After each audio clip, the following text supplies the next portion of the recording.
Thank you very much.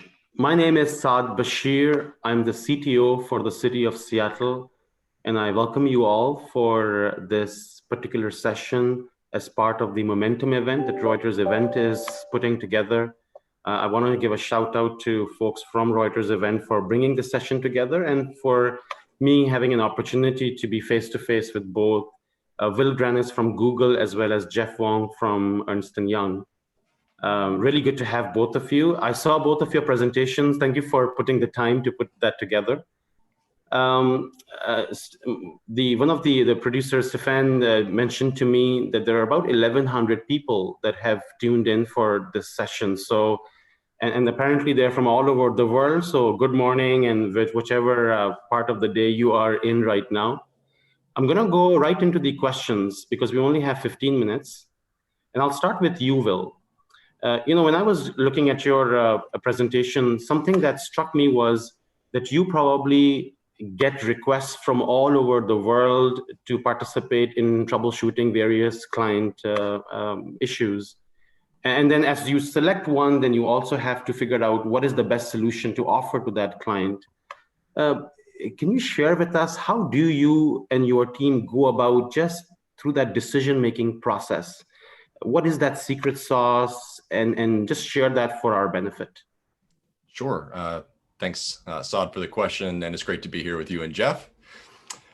When we're looking at what we want to take on, there are a couple really key elements. First off, is it a big problem?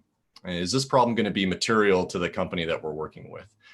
Because if it's not, what tends to happen is, no pun intended, but you lose a little momentum in the execution of the project. So number one, it has to matter. It really has to matter to the company that we're working with. Number two, ambiguity in our world is good. So if there's a known solution, it's not really where we will add the most value. Our team and our function tend to add the most value where there's the most uncertainty and ambiguity. Third, it's horizontal. And what do I mean by that? I mean, this is a problem space, and in order to solve it, we're gonna have to span roles, we're gonna have to span functions, areas of technology, and that's both within a customer context as well as at Google. So for example, if there's a problem like, we talked about the Unilever example, that requires going across multiple functions in an organization, from tech to a line of business to supply chain and operations, and many functions, and even within tech, data science, administration, operations, infrastructure, and at Google, that requires us to look across geo and cloud and multiple surfaces. So the more horizontal, the more kind of wide spanning, the better candidate is for our team, because we're kind of dot connectors, if you will. And then the more complex, the more facets to it, that's how you get interested in that particular project. I think it just gives us more space, right? And when we talk about our function in particular, a CTO function, a peer group like this, as I mentioned, we're kind of dot connectors. So complexity tends to show up in different forms, but one form of complexity is span. And so the wider the span, I think it's just a better fit for what we've designed. There's also a final piece, which is, we're a technology company, and we care a lot about our roadmaps. Our roadmaps are kind of our currency out into the world. And so we also look at these challenges. For example, Unilever gave us a really good opportunity to think about how, Earth Engine plus cloud plus data analytics could come together and give us some new roadmaps and give us some potential new differentiation down the road at scale for many customers. So that's how we pick which things we're going to work on. And then maybe just briefly, I'll talk you through, you asked about the approach as well. We've taken Google's approach to collaborative innovation that we've had for a long time, and we've just externalized it. And it comes in 3 steps. So first is focus on the user. We really want to get that. We want to get a good view of the problem we're trying to solve from both angles, both the customer and what we see. 2, think 10x. So these are big projects. And if it's material to the company, the solution has to be material. And then rapid prototyping. So we want to get in, we want to build something, we want to see how it goes, and then we want to learn and iterate. Because quite often, Saad, and I'm sure you and Jeff see this as well, what you think you're going to land on as a solution at the beginning can often be very different once you get to the end. And so we want to have that sense of iteration. One kind of interesting thing is that instead of just Google as a product company taking these steps and then externalizing a product, we do it together. So our customers are part of the problem definition, they're part of the brainstorming and this thinking 10x, and then they're also part of prototyping along with us. So it's really like you see the seams of the company start to disappear. And then finally, there's a couple of disclaimers I want to put out there, when you're using this process, some things we've learned. One is that I mentioned it already, but I'll just hit this again. We very rarely know what the solution is going to be at the beginning.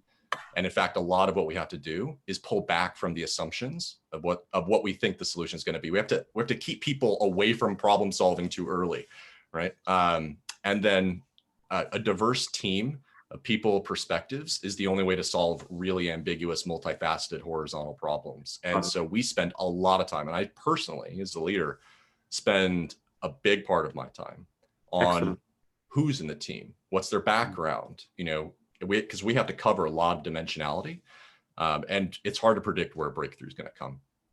Very good.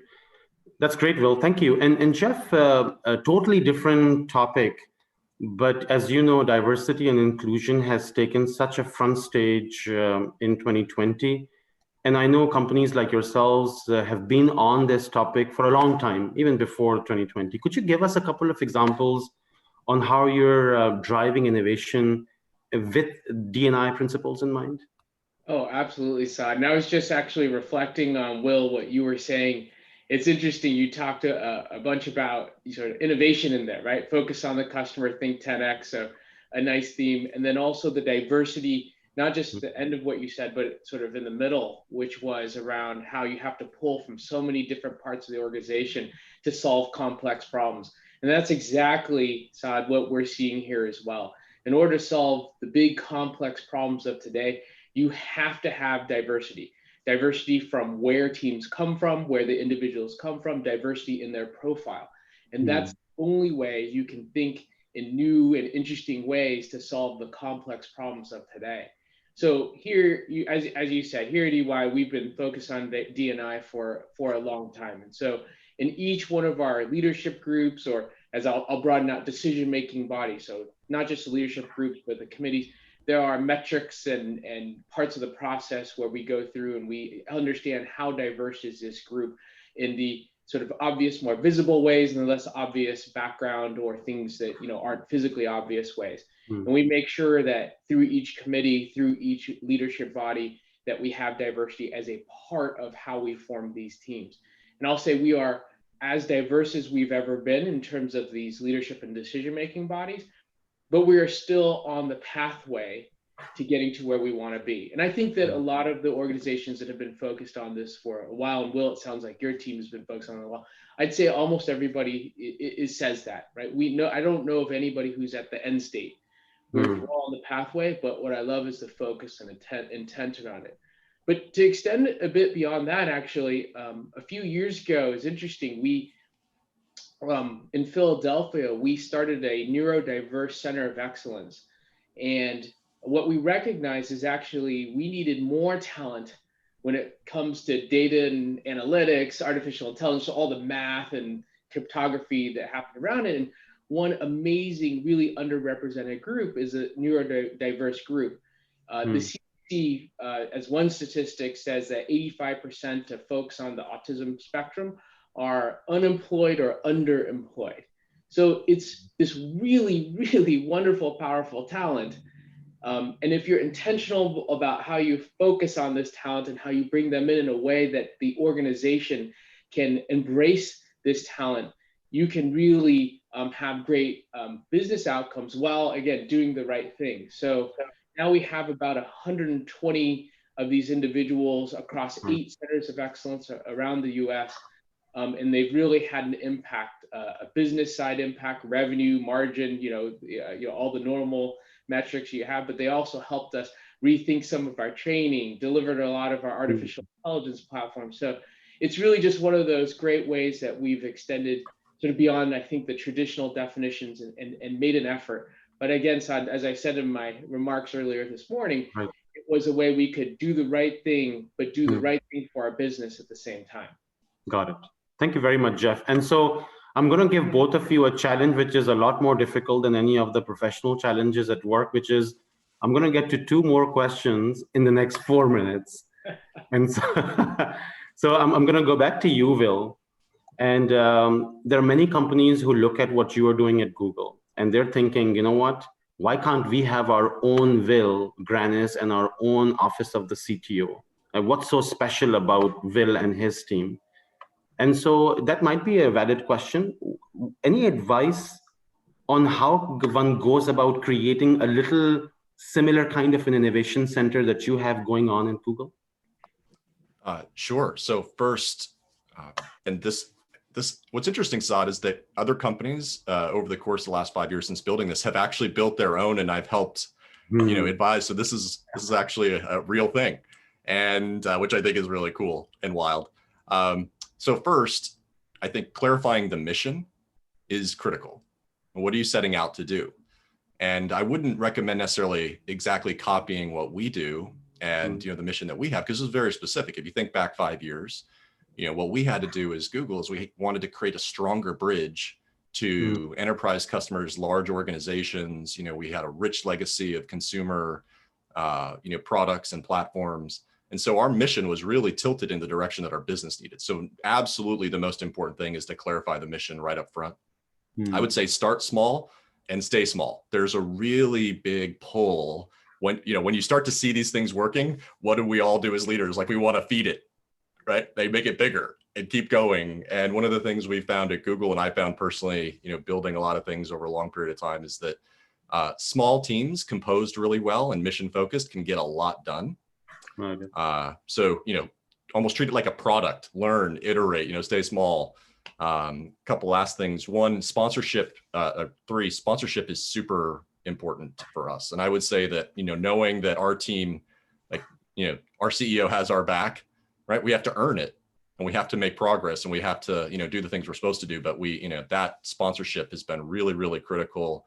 And then, make the last bit is the more ambiguity and the more span that you have in the problem that you're solving, or the mission that you implement, I think the more you really have to focus on the composition of the team and making sure that that's right. And, to Jeff's point, one of the sayings we have here is, if you're going to build for everyone, you have to build with everyone. Got it. Thank you, Will. Jeff, why don't you close us off with some food for thought? Any emerging advanced technologies that Ernst & Young is using for transformation of their clients' businesses? Yeah, so I'll go to that probably in this audience is relatively obvious, actually. Artificial intelligence and blockchain are 2 important areas that we focused on. In AI, I think Will would probably agree that whoever has the data kind of wins this game. And we have lots and lots of access to lots and lots of enterprise level data. So we're really, really good at reading all sorts of documents, contracts, investment management agreements, spreadsheets, all the type of business documents. So we have what we consider amongst the best in the world, not just team, but product around that, classification, sort of how do you classify invoices, right? So things that come in for different types of taxation, for example, we're really, really good at that. But more pressing on AI, because we're talking about this in the middle of a pandemic, we've built, the COVID chatbots for, one of the largest healthcare systems in the world. We also help countries model through AI, model the spread of COVID. So we've done some really interesting things along those lines. And blockchain's the same. We've put wine and blood and tracking blood through the system and gaming revenue all through. So it's been great. Got it. Jeff and Will, thank you so much for making the time. It was a pleasure seeing both of you, and I hope to stay in touch with you. And thank you, Reuters Events. Yeah, thanks, Saad, and great to see you. Thank you, everyone. Thanks so much, Jeff, Will, and Saad, for your time today. I'll hand back now to the studio. Thank you. Bye. Bye.